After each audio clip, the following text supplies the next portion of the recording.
Bonjour, Lucas de l'ASBL Icare, qui travaille dans le milieu de la prostitution à Liège. Ricardo Romero, coordinateur général des éducateurs de rue de la commune de Scarbeck. Bonjour, donc moi c'est Laurine, je suis stagiaire à la Reliance à Visé et je fais des études en assistante sociale. Bonjour, moi c'est Delphine, j'ai 23 ans, je suis assistante sociale et je travaille à la Reliance de Visé depuis bientôt 3 ans. Voilà, bonjour, Fabien Lembec, éducateur de rue au service de l'intégration sociale de la ville de Tournai. Bonjour, je m'appelle Mime Gérard, je travaille comme éducateur de rue au service prévention de la commune de Forêt à Bruxelles. Bonjour, je m'appelle Laurie, je travaille à Viserie dans le plan de cohésion sociale de l'échevinat des affaires sociales de Chaux-Fontaine.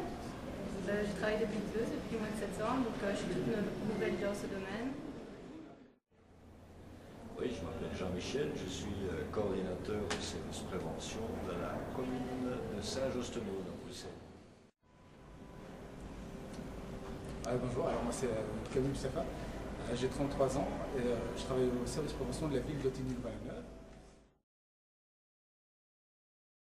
Alors, choisis un objet qui représente bien le travail de rue pour toi. Pourquoi cet objet? Un sac à dos rempli de préservatifs, de seringues, de tout le matériel qui va avec dans le cadre de la réduction des risques, puisque nous travaillons avec un public principalement prostitué et toxicomane. Le GSM, parce qu'on doit tout le temps rester en contact. Moi je suis de permanence tous les jours, 7 jours sur 7, jusqu'à 24 heures. J'ai choisi comme objet le mobil-home de l'AMO.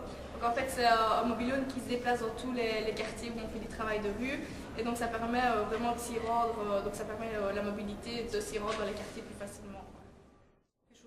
Parce qu'on marche beaucoup dans le travail de rue, on va à la rencontre des personnes et donc on se promène beaucoup. Je ne vais pas être original, mais je veux dire les baskets, parce que c'est l'outil de travail primordial pour nous, parce qu'il faut arpenter les rues et c'est ce qui nous représente le mieux, je pense. J'hésitais beaucoup entre les chaussures ou les oreilles et les yeux. En fait, je me mettrais plutôt mes sens, dans le sens général, donc l'écoute et la vue, l'odorat aussi. Parce que c'est ce qui me permet d'abord de repérer en tout cas les gens et ce qui me permet aussi d'établir le lien avec eux. Donc voilà. Et les chaussures inévitablement parce qu'on travaille beaucoup, enfin on a beaucoup marché et beaucoup se déplacer pour aller chercher les gens sur place. Plutôt qu'un objet, je vais plutôt choisir un animal, je pencherai plutôt pour le caméléon. Pourquoi? Parce que le caméléon doit s'adapter sans cesse au milieu dans lequel il vit. Et moi, je pense que dans le travail de rue, on s'adapte constamment au public auquel on est confronté et au milieu dans lequel on est. Un objet. Eh bien, un objet, mon sac, ma besace, dans lequel j'ai tout mon matériel de première urgence pour être dans la rue, d'avoir en fait un maximum de renseignements téléphoniques et écrits, et des petits prospectus qui permettent d'aiguiller le public en cas de demande. Je veux dire, c'est pas un objet, c'est on va dire un objet de consommation courante. C'est pas très bien de faire de la pub, mais c'est le paquet de Marlboro. Parce que voilà, dans nos permanences, on est amené à fréquenter pas mal de son domicile fixe. Et la clope, ben voilà, c'est un bon départ pour enchaîner une discussion, un petit moment convivial. On se fait souvent aussi piquer des cigarettes, donc voilà, ça aide pour la communication. Qu'est-ce qui est le plus dur pour toi dans le travail de rue? Le plus dur pour moi, c'est le temps. Quand il fait froid, qu'il fait moins 15, il faut quand même aller dans la rue. Le plus difficile, c'est de travailler sur toutes les questions qui touchent le citoyen dans son environnement. Parce qu'elles touchent à d'autres échevinats, donc il y a un mélange de compétences qui est difficile à faire. C'est le fait de se retrouver parfois seul dans un quartier, de ne pas rencontrer les jeunes, parce que par exemple quand il fait pas beau, ils sont peut-être pas tout le temps dans le quartier, ils restent plus chez eux alors. Et donc, et aussi de pouvoir mobiliser les personnes, parce que ça c'est quelque chose qui n'est pas toujours évident de mobiliser les gens de quartier à un projet par exemple. Le fait que parfois on propose des projets et que les personnes n'accrochent pas au projet, donc on se retrouve un peu seul à dépenser beaucoup d'énergie pour parfois pas grand chose. Étant de Tournai, nous avons un hôpital psychiatrique près de chez nous, et notamment avec les cas psychiatriques, c'est assez délicat à gérer. C'est peut-être plus ces cas-là qui sont difficiles. Le plus difficile, c'est de se faire quelque part accepter, donc c'est d'arriver à créer le lien. Mais une fois que le lien a été créé, c'est tout de suite plus facile. Et c'est vraiment la première démarche, c'est d'arriver à rentrer quelque part dans la vie des gens et à se rendre quelque part disponible pour eux et qu'ils acceptent cette disponibilité. Le plus dur pour moi, je pense que c'est les limites du travail. Donc je suis tout à fait nouvelle dans le domaine, depuis 6 mois je suis là. Donc c'est pouvoir me dire quand s'arrête le travail de rue, quelles sont les limites du travail de rue. Au niveau de la définition du travail de rue, il n'y en a pas une qui est définie, il n'y a pas un guide défini, il n'y a pas une pratique définie. Donc c'est constamment pouvoir s'adapter, pouvoir créer. Donc autant c'est de la richesse, autant ça peut être des difficultés puisqu'on doit nous-mêmes pouvoir créer parfois des outils avec l'aide de nos collègues ou du public avec lequel on travaille. Le plus dur, je crois que chez nous, en tous les cas, sur le territoire de Saint-Just, c'est de recommencer tous les matins. Je rappelle qu'on est 6 jours sur 7 dans les rues, au départ d'un conteneur de chantier qui se trouve sur une place dans le quartier nord de Bruxelles. Et donc, notre travail est essentiellement au contact des personnes qui se trouvent dans la rue. Et donc, chaque matin, on redémarre avec les mêmes personnes, avec parfois des nouvelles, et ça, c'est extrêmement dur parce qu'on a l'impression d'avoir jamais fini le travail. Le plus difficile pour moi dans le travail de rue. Ça veut dire le plus difficile en fait, c'est de croiser régulièrement, enfin, dans le cadre de notre travail, des personnes qui vivent des situations assez difficiles. Et pour moi, le plus dur, je pense, c'est de les recroiser en dehors de mes heures de boulot, dans la rue. Je trouve que ce sont des situations assez difficiles pour moi de pouvoir continuer à discuter avec eux de la même manière que dans le cadre de mon travail. Est-ce que tu pourrais raconter une petite anecdote de ton travail de rue? Des milliers d'anecdotes. Peut-être une déjà. Comme on travaille avec un public de prostituées de rue principalement, donc qui est quand même la prostitution la plus dangereuse. Donc ce sont souvent des anecdotes quand même assez tristes. Par exemple, une jeune fille qui à 2 h du matin est dans le quartier, qui a été violée, et avec qui je dois à ce moment-là assumer une discussion pendant 1 heure. On s'isole dans un petit café, et écouter son histoire et voir ce qu'on peut faire avec. Je ne travaille pas dans la rue, moi je suis coordinateur. D'accord, merci. Quand j'ai commencé mon stage, ce qui m'a marqué, c'est les enfants qui viennent vite vers vous, qui vous prennent dans les bras alors qu'ils ne vous connaissent pas. Et j'ai trouvé ça très chouette et ça m'a permis à moi, en tant que stagiaire, de pouvoir m'intégrer justement dans le groupe qui était déjà formé à l'époque. Oui, donc à Quartier devant le pont, on a fait un projet, il y a déjà 1 an de ça. L'année dernière, c'était créer une chanson, composer une chanson pour les adolescents. C'est eux qui l'ont composée pour en fait lancer un message, donner un message aux adultes avec qui le courant ne passait pas bien. Et donc ils ont écrit une chanson qui parlait vraiment d'eux et j'ai participé à la chanson. Justement, notamment avec un cas psychiatrique, on était occupé de zoner dans les rues tournées. On voit une personne qui est occupée de grimper au-dessus du pont pour se jeter dans l'Escaut.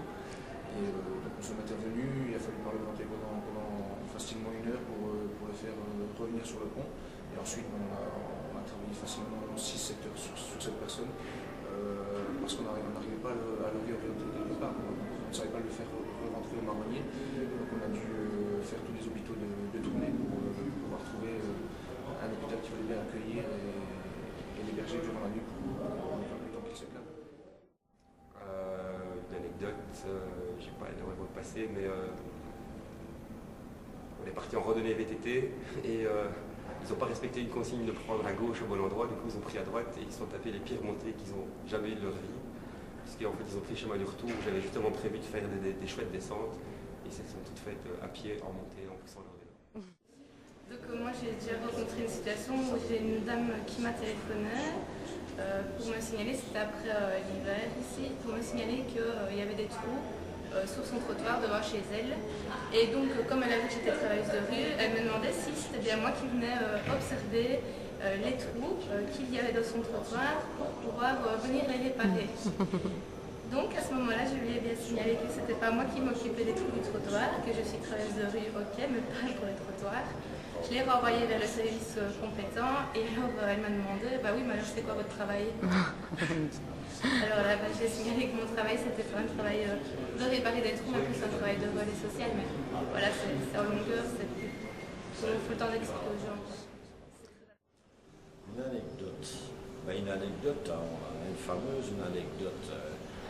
Un certain 26 avril 2010, il est 2 heures du matin, nous sommes dans la gare du Nord, à Bruxelles.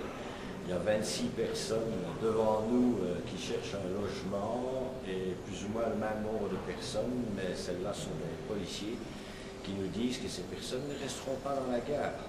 Et donc, après près de 150 coups de téléphone, je crois, donnés, nous en sommes arrivés à créer nous-mêmes, quelque part, et sans le savoir, un squat sur le territoire de la commune pour mettre ces personnes à l'abri, en tous les cas, en se disant on les retrouve dans quelques heures. Et ces personnes ont rejoint le squat dans des combis de police. C'était donc un convoi humanitaire doublé avec des travailleurs sociaux. Je ne sais pas par laquelle commencer. Mais j'ai plutôt peut-être plus envie de parler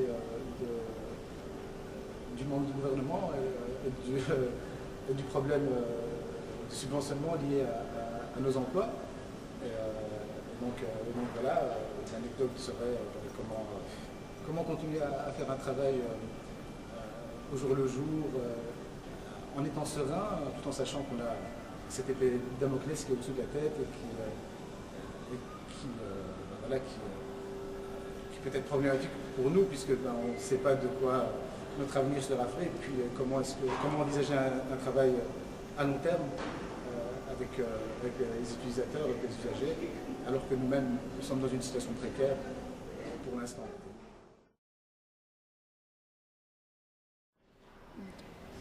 Le travail de rue, aimes-tu ça? Et sur une échelle de 1 à 10, quelle note mettrais-tu? Oui, j'aime le travail de rue. Sur une échelle de 1 à 10, 9. 9? 9. Merci beaucoup. Moi j'ai découvert le travail de rue grâce à ce stage-ci et c'est vraiment quelque chose qui m'a plu. Donc je vais mettre la note de 8. Donc ça permet vraiment d'aller dans le milieu de vie de chaque personne et ça permet de se rendre compte dans comment vivent les gens dans leur quartier en fait. Donc je trouvais ça vraiment très chouette.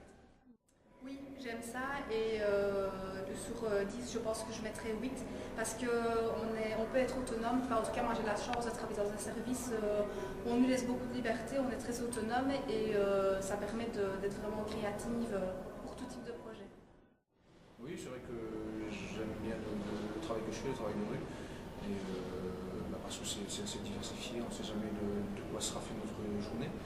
Et pour mettre une note de 1 à 10, je mettrais 8. Pour les raisons que je viens de dire. Je vais mettre un 8. Donc j'apprécie énormément le travail de rue, je pense que c'est vraiment une nécessité. Je ne mets pas 10 parce que je pense qu'il y a encore beaucoup de choses à mettre en place pour nous d'abord, dans notre profession, en tant que professionnel de l'éducation, mais aussi dans tout ce qui est autres structures, que ce soit la société, la commune, etc., tout ce qui est réseau associatif. Je pense qu'on peut faire encore beaucoup plus et travailler beaucoup plus en partenariat. Oui, j'aime beaucoup le travail de rue. Sur une échelle, moi je mettrais 8 sur 10 parce que c'est un travail qui nous apporte énormément de richesse. Les personnes avec lesquelles on travaille, que ce soit les collègues ou avec le public avec lequel on travaille, c'est eux aussi qui nous permettent tous les jours d'avancer, tous les jours d'adapter notre travail et de l'améliorer. Si je l'aime. Ah oui? Ouais, bien sûr. Oui, je l'aime. C'est ma vie, c'est ma passion, avec les limites entre le privé et le professionnel. Mais dans ma hiérarchie de valeurs, je lui mets un 9. Ça, c'est sûr. C'est un travail assez plaisant, en tout cas moi ça me plaît beaucoup. Sur une échelle de 1 à 10, bon, je ne sais pas si c'est bien de noter, mais si je dois donner une note, je vais dire... ah oui, ils sont là. Je vais donner... Écoutez, je vais choisir le 6 parce qu'on peut l'inverser et faire un 9.